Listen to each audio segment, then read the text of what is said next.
Hello friends, discrete mathematics के lecture number 56 में आपका स्वागत है। और ये लेक्चर सीरीज चल रहा है प्रोबेबिलिटी थ्योरी पर। प्रोबेबिलिटी थ्योरी में बड़ा ही इम्पॉर्टेंट टर्म है बाइनोमियल डिस्ट्रीब्यूशन। बाइनोमियल डिस्ट्रीब्यूशन बहुत ज़्यादा डिटेल में तो नहीं पढ़ना है, स्टैटिस्टिकल पेपर है ये, लेकिन आप लोग को थोड़ा सा इसका फॉर्मूला और कैसे इम्प्लीमेंट करेंगे इस पर बेस्ट जो क्वेश्चन होंगे, सिंपल क्वेश्चन, उस पर हम लोग ध्यान देंगे ताकि हम आसानी से बाइनोमियल डिस्ट्रीब्यूशन को अंडरस्टैंड कर पाए, समझ पाए।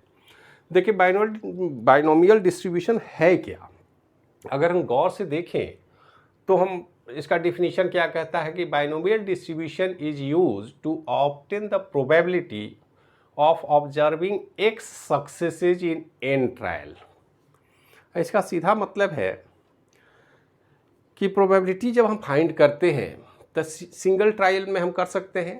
तो सिंगल ट्रायल में अगर हम कोई काम करते हैं तो उसको हम लोग बोलते हैं बर्नौली ट्रायल। लेकिन जैसे अब एक सिक्के को उछालना है, हमने एक बार उछाला, हमको हेड या टेल मिला, अब उसकी प्रोबेबिलिटी हम फाइंड करना चाहें तो कर सकते हैं। सवाल ये उठता है कि अगर दो सिक्के को उछालें तब की प्रोबेबिलिटी, तीन सिक्के को उछालें तब की प्रोबेबिलिटी में अंतर आता है। प्रोबेबिलिटी बढ़ते या घटते हैं, प्रोबेबिलिटी का रेंज तो जानते ही हम कि 0 से 1 के बीच आएंगे। लेकिन यदि हम ये सवाल करें आपसे कि हम 3 सिक्के को उछालेंगे और 3 बार उछालेंगे या 5 बार उछालेंगे, 10 बार उछालेंगे, तो हर बार कुछ ना कुछ फिक्स प्रोबेबिलिटी तो है उनकी। लेकिन अगर बार बार हम ये एक ही इंस्टेंस को रिपीट करें, सक्सेसफुली रिपीट कर रहे हैं और प्रोबेबिलिटी को अगर हम काउंट करें तो क्या होगा प्रोबेबिलिटी। तो इसी सवाल का जवाब है बाइनोमियल थ्योरम। अब बाइनोमियल थ्योरम कहता क्या है कि obtain the probability of observing x successes in n trial, number of trial. एक ट्रायल की बात हो नहीं रही है, एक से अधिक बार अगर हम ट्रायल करें तब प्रोबेबिलिटी क्या होगी। तो आगे देखिए, with the probability of success on a single trial denoted by P.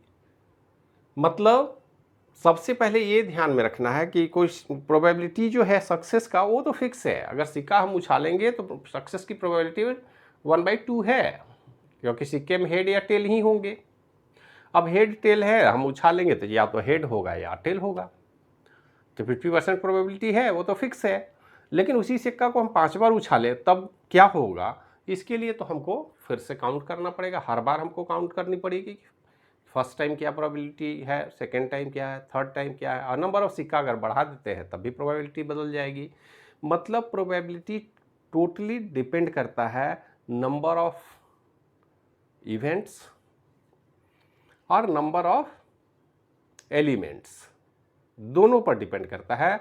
मतलब सिक्का अगर 1 2 3 4 5 सिक्का हम ले लें और उनको कितनी बार हम उछाल रहे हैं, इन दोनों बात पर प्रोबेबिलिटी डिपेंड करता है। और उसी को समझते हैं हम बाइनोमियल थ्योरम में। अब यहाँ पर कुछ फॉर्मूला है जो आपको हमेशा ध्यान में रखना है कि ये कहता है कि binomial distribution assume that P is fix for all trial. Her trial में प्रोबेबिलिटी जो है वो फिक्स है। जैसे सिक्के उछालने की बात हमने की कि अगर सक्सेस की प्रोबेबिलिटी P है तो फिक्स है, 1/2 है तो है, उसमें कोई चेंज नहीं हो सकता है। देखिए बाइनोमियल डिस्ट्रीब्यूशन का सबसे इम्पॉर्टेंट फॉर्मूला है, इसको आप लोग ध्यान में रखेंगे और इस फॉर्मूला को P of x, capital X है, इक्वल टू स्मॉल x से हमने रिप्रेजेंट किया। स्मॉल x बताता है कि इसका वैल्यू 0 1 2 3 4 2 अप टू n जाएगा। n नंबर ऑफ इवेंट्स हैं तो हर इवेंट में वो लगातार वेरी करेगा। तो p ऑफ x जो है ये रिप्रेजेंट करता है NPR into P of x into Q पर पावर n-x। तो NPR जो है वो कॉम्बिनेशन है। अब यहाँ पर हम ये देखने की कोशिश करेंगे कि ये जो यहाँ पर हमने R का वैल्यू को रिप्लेस किया है X से, तो NPX की बात करेंगे, तो इस x को यहाँ r की जगह पर x लिख लें तो ज़्यादा बेटर होगा, थोड़ा सा प्रॉब्लम हो जाएगी। NCR यहाँ पर NX कर लेंगे। तो ये है हमारा फॉर्मूला। इसमें क्या है, P बाइनोमियल प्रोबेबिलिटी है, कैपिटल P बाइनोमियल प्रोबेबिलिटी है। देखिए P यहाँ स्मॉल p है, स्मॉल p अलग है। स्मॉल p का रिप्रेजेंटेशन है प्रोबेबिलिटी ऑफ सक्सेस। अब देखिए x number of time for the specific outcome with in n trials. अब ये x ये बोल रहा है कि कितने नंबर ऑफ टाइम को काउंट कर रहा है स्पेसिफिक आउटकम उस पर्टिकुलर टाइम में। एक बार अगर करते हैं तो क्या होगा, 2 बार करेंगे, 3 बार करेंगे, तो हर ट्रायल के लिए x का वैल्यू 0 से n के बीच वेरी करेगा। NCR नंबर ऑफ कॉम्बिनेशंस, ये तो आप पढ़ चुके हैं, तो यहाँ भी NCR के जगह पर हम NCX कर लें, क्योंकि हमने x को यहाँ कंप्यूट करना शुरू किया है, तो NCX हम रखेंगे। नंबर ऑफ कॉम्बिनेशंस की बात हो रही है। P probability of success on a single trial. Single trial में जो प्रोबेबिलिटी है सक्सेस का वो है P, और Q इसका ठीक कॉम्प्लीमेंट है, मतलब probability of failure on a single trial. तो किसी भी इवेंट में सक्सेस और फेल्यूर दोनों को मिला करके हम कैलकुलेट करेंगे तो क्या होगा, प्रोबेबिलिटी मैक्सिमम 1 होता है। इसलिए n number of trial, n जो यहाँ पर हमने रखा है वो नंबर ऑफ ट्रायल है। P plus Q equal to 1, ये फॉर्मूला पहले भी आप जानते हैं। और 2 टर्म और है मैथमेटिकल नोटेशन में, जनरली स्टैटिस्टिकल नोटेशन नहीं आएंगे, लेकिन मैथमेटिकल प्रॉब्लम में इस तरह के कॉन्सेप्ट आते हैं जिसमें मीन की बात होती है। तो मीन को E ऑफ x से रिप्रेजेंट करते हैं, ये है number of trial into probability NP। और वेरिएंस जो होता है वो वैर ऑफ x लिखते हैं हम इसको फंक्शन के रूप में, ये है NPQ। इसको आप याद रखेंगे। ये अगर फॉर्मूला आपको याद है, ये सारे डिफिनीशन डिटेल में आपको याद है, तो इस तरह के किसी भी प्रॉब्लम का सॉल्यूशन बड़े आराम से निकाला जा सकता है। जैसे एक प्रॉब्लम की हम बात करें, मान लेते हैं हमारे पास 3 क्वाइन, हम 3 क्वाइन की बात करते हैं। इस क्वाइन में हेड हो सकता है, टेल हो सकता है, हेड हो सकता है, क्योंकि एक क्वाइन को अगर हम टॉस करेंगे तो हेड या टेल ही होगा, और तो कुछ हो नहीं सकता है। तो ये कितने हमारे पास प्रोबेबल कंडीशन होंगे, तो प्रोबेबल कंडीशन क्या हो सकते हैं ज़रा सा देख लीजिए। हम ऐसा बोल सकते हैं कि तीनों टेल होंगे, टेल टेल हेड हो सकता है, टेल हेड टेल हो सकता है, टेल हेड हेड हो सकता है, हेड टेल टेल हो सकता है, हेड टेल हेड हो सकता है, हेड हेड टेल हो सकता है, और फिर हेड हेड हेड हो सकता है। ये जो कंडीशन है कितने हैं, 8 है। स्वाभाविक है 2 टू पावर 3 से हम इसको रिप्रेजेंट करते हैं, 8 ट्रायल होंगे। मतलब प्रोबेबिलिटी अगर 3 सिक्कों को उछाला जाए तो क्या प्रोबेबिलिटी होगी किसी एक सिक्का के आने का। अगर हम इस तरह के प्रोबेबिलिटी की बात करें तो इस पर ज़रा सा हम विचार करें कि अगर इसी केस को हम बाइनोमियल डिस्ट्रीब्यूशन से सोल्व करेंगे तो कैसे करेंगे, ज़रा ये समझने की ज़रूरत है। यहाँ पर सबसे पहले हम ये देखेंगे कि हम नंबर ट्रायल कितना है, नंबर ऑफ क्वाइन कितना है, 3 है। 3 क्वाइन को हम टॉस करेंगे और हर ट्रायल में हमको कुछ ना कुछ प्रोबेबिलिटी आएगी। तो यहाँ n इक्वल टू क्या हो गया, 3। और प्रोबेबिलिटी एक सिक्के में सक्सेस अगर हम हेड की बात करें तो कितना हो सकता है, 1/2 होगा, यह तो फिक्स है। तो हेड आने की प्रोबेबिलिटी है 1/2, हमारे पास क्वाइन है 3। अब इस क्वाइन को अगर हम बाइनोमियल डिस्ट्रीब्यूशन की बात करें तो बाइनोमियल डिस्ट्रीब्यूशन में इसका सॉल्यूशन कैसे निकालेंगे, पहले हम ये समझने की कोशिश करेंगे। तो यहाँ पर जरा सा फॉर्मूला को आप देख लें, N C X P to power X and Q to power N minus X. अब देखिए क्यू का वैल्यू हमारे पास नहीं है, लेकिन क्यू का वैल्यू तो हमको इस फॉर्मूला से मिल जाएगा, तो आसानी से हम क्यू की वैल्यू निकाल पाएंगे।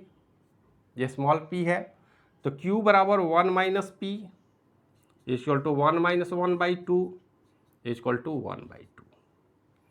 मतलब अगर पी की वैल्यू है, पी की वैल्यू अगर मिल जाए हमको, तो हम क्यू का वैल्यू भी, सक्सेस रेट पता है तो फिर उसको 1 से माइनस कर देंगे तो फेल्यूर रेट भी पता चल जाएगा। तो हमारे पास पी का भी वैल्यू आ गया, क्यू का भी वैल्यू आ गया, एन का भी वैल्यू है। एक्स नंबर ऑफ ट्रायल की बात है, कितनी बार ट्रायल करेंगे उसको हम देखेंगे आगे। तो इस फॉर्मूला को अगर हम देखें, तो इस फॉर्मूला को पी ऑफ एक्स की अगर हम बात करें तो इसका वैल्यू क्या होगा, 3c, अगर हम x का वैल्यू अभी ले लें 0 ले लें तो क्या होगा, p to power 0 and q to power 3 minus 0 is equal to 3c0। p का वैल्यू क्या है 1/2 टू पावर 0 इंटू क्यू। अब क्यू यहाँ लिखना ठीक नहीं है, हम क्यू का वैल्यू ही डाल देते हैं, तो क्यू भी वैल्यू है 1/2 टू पावर 3। अब 3c0 क्या होगा, हम जानते हैं 3 factorial by 0 factorial into 3 factorial. ये स्वाभाविक है कि 1 हो जाएगा, तो 3c0 जो है वो क्या होगा, 3 होगा। अब अगर ये 3 फैक्टोरियल क्रॉस हो जाएगा, 1 into 1/2 into 1/2 to power 3 means 8 equal to 8। ये तो मल्टीप्लिकेशन है, इसमें कुछ करने की ज़रूरत ही नहीं है, एडिशन तो है ही नहीं, तो इसको आसानी से हम निकाल सकते हैं। 1 इंटू 1/2 1/2 इंटू 1/8 इक्वल टू 1/16। तो ये हमारा वैल्यू हो गया P ऑफ 0 के लिए। तो इस तरह से आसानी से आप निकाल सकते हैं। ज़रा एक वैल्यू और हम देख लें। इसी केस में अब हम केवल नंबर ऑफ ट्रायल की बात बदल रहे हैं।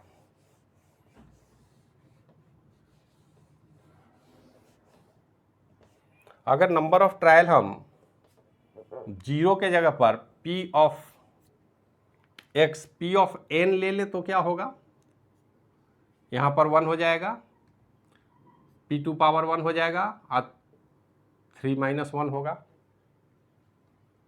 मतलब x का वैल्यू हमने यहाँ पर चेंज किया है। x का वैल्यू हम पहले 0 के लिए देखें, फिर 1 के लिए देखेंगे, फिर 2 के लिए देखेंगे, सो ऑन हम n तक लेके जा सकते हैं। n हमारा 3 है तो 3 तक लेके जाएंगे, 3 से अधिक लेके जाने का कोई मतलब नहीं बनता है। तो अगर हम इसको पहली बार करें तो n3c1 मीन्स क्या होगा, 3 factorial by 1 factorial into 2 factorial. P तो P to power 1 Q to power 2। अब इस फैक्टोरियल को आप देख लें तो क्या हो जाएगा, 3 into 1/2 to power 1 into 1/2 square equal to 3 into 1/2 into 1/4। तो ये क्या हो जाएगा 3/8। तो जैसे जैसे हम n का वैल्यू बदलेंगे देखिएगा हमारी प्रोबेबिलिटी बदल जाएगी। अभी 3/8 आई है, ज़रा 2 के लिए हम निकाल के देखें। यही सेम काम हम करते हैं।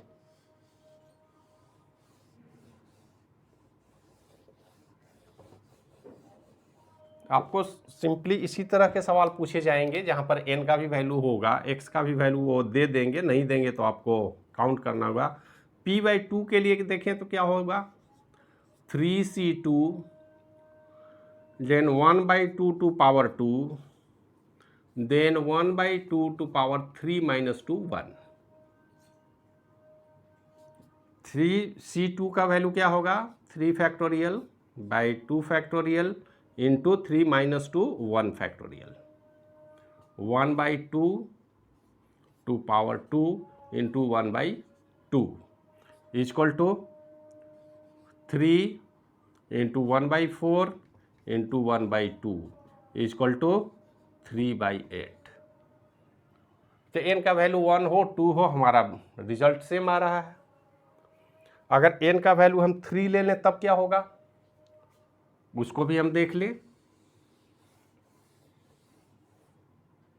अगर यहाँ पर हम वैल्यू थर्ड ट्रायल की बात करें तो थर्ड ट्रायल में क्या होगा 3c3 1/2 to power 3 अब पावर 3 माइनस 3 0।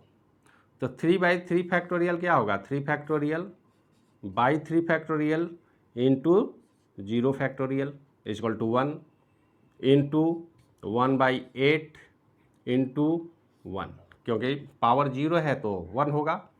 तो ये हो गया 1 इंटू 1/8 इंटू 1 इक्वल टू 1/8। तो ये है हमारा फॉर्मूला का किस तरह से इस्तेमाल करना है। इस तरह से आप आसानी से इसके सॉल्यूशन को निकाल सकते हैं और इस तरह के प्रॉब्लम का सॉल्यूशन निकाला जा सकता है।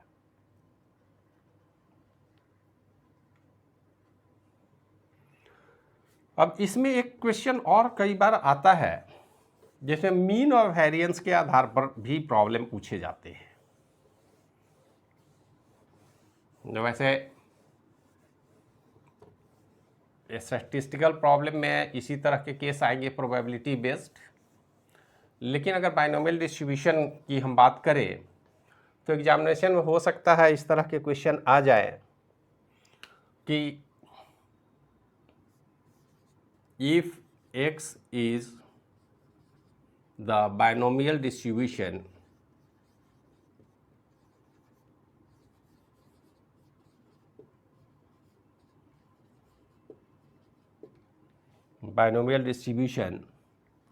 with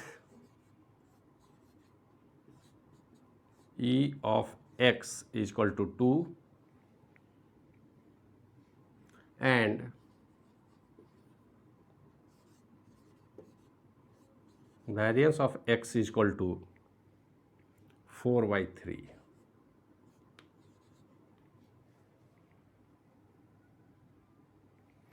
अब इसके बाद वो बोलते हैं फाइंड द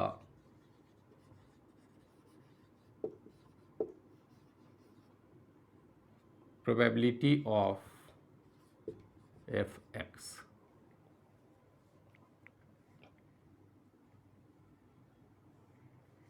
अब जरा इसको देखिए ये f(x) एक्चुअल में कुछ भी नहीं है ये px ही है।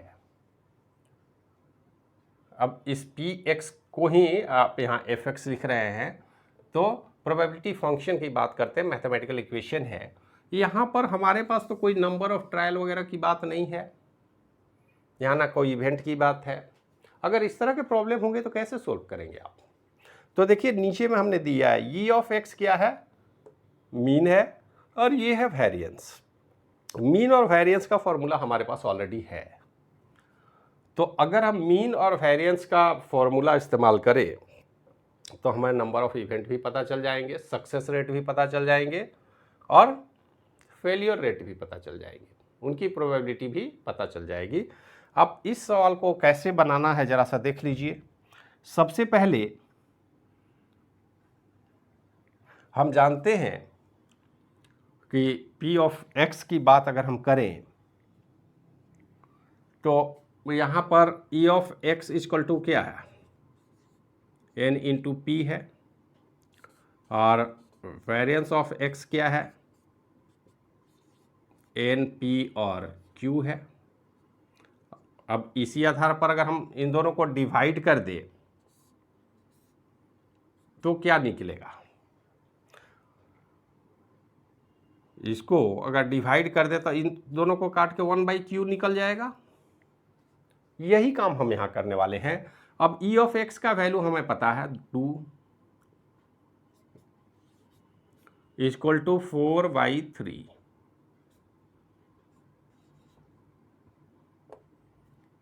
ये इज इक्वल टू क्या हो जाएगा, 3 हो जाएगा।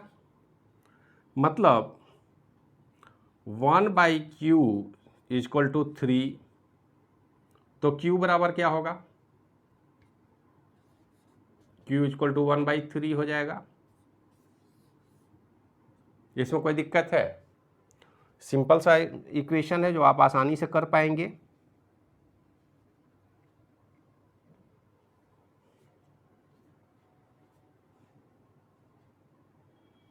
ये 2/3 होगा, सॉरी 3/2 हो जाएगा ये।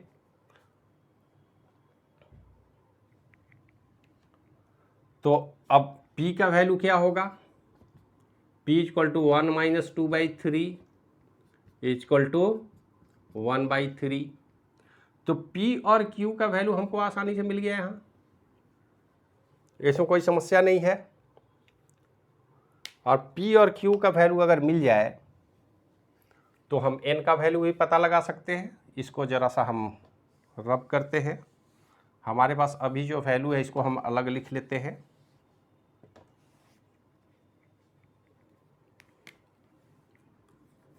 q का वैल्यू है 2/3 और p का वैल्यू है 1/3। अब किसी एक इक्वेशन से ये काम हम कर सकते हैं। अगर हम इसको से पता करें तो मीन क्या है, 2 है, 2 इक्वल टू n इंटू 1/3। इसका मतलब है कि n इक्वल टू क्या हो जाएगा, 6 हो जाएगा। n का वैल्यू क्या होगा, 6 होगा। और n का वैल्यू अगर 6 है तो अब हम फॉर्मूला को आसानी से रिप्रेजेंट कर पाएंगे। n का वैल्यू यदि 6 है तो ये फॉर्मूला हमारे पास है ऑलरेडी, इसी का इस्तेमाल हम कर लेंगे। अब p का वैल्यू x इक्वल टू, ये जो x है इसका वैल्यू क्या होगा, तो x का वैल्यू हम यहाँ पर ले लेंगे 0 1 2 3 अप टू 6, यही वैल्यू होगा। अब यहाँ पर अगर सीधे हम अलग अलग वैल्यू निकाल लेंगे। p0 इक्वल टू क्या है, n 6c0 इंटू p का वैल्यू है 1/3। इसको ऐसे कर लेते हैं, 1/3 टू पावर 0 इंटू 1/3 q 2/3 है, 2/3 टू पावर 6, क्योंकि 6 माइनस 0 यहाँ करना है। तो इसको अगर हम सोल्व करें तो क्या होगा, जरा इसको सोल्व करके देखिए। 6c0 तो 1 होगा, इसमें तो कोई दिक्कत नहीं है। 6 factorial by 0 factorial into 6 minus 0 1 होगा, ये इसका भी वैल्यू 1 होगा। ये होगा 2/3 to power 6 is equal to 2 to power 6 64। यहाँ तो कोई दिक्कत नहीं है। यहाँ 3 टू पावर 6 क्या होगा, तो 3 3 जा 9, 3 जा 27, 27 3 जा 81, 81 9 जा 81 9 जा आप कर ले तो ज़्यादा बेटर होगा। 81 9 जा हो जाएगा 919 और 72। ये हमारा वैल्यू हुआ p0 का। ये वैल्यू क्या है, p0 के लिए है। इसी तरह हम चाहे x का वैल्यू अगर 1 लेंगे तब क्या होगा, x का वैल्यू 2 लेंगे तब क्या होगा, इस तरह से निकाल सकते हैं। तो ये सबके लिए अलग अलग आप लोग निकाल लेंगे। हम यहाँ पर लिख लेते हैं p0 इक्वल टू 64/6 729, एक वैल्यू हमने निकाला है। अब P1 के लिए ज़रा वैल्यू निकाला जाए, एक और वैल्यू निकालते हैं, उसके बाद आप लोग कर लेंगे। हमें निकालना वैल्यू P1 के लिए, तो 6n1 into 1/3 to power 1 into 2/3 to power 5, क्योंकि 6 - 1 हो जाएगा। तो 6n1 का वैल्यू क्या होगा, 6 होगा, into 1/3 into 2 to power 5 32 by, यहाँ 81 इंटू 9 किए थे, 81 इंटू 3 हो जाएगा, 81 इंटू 3 3 243 इज इक्वल टू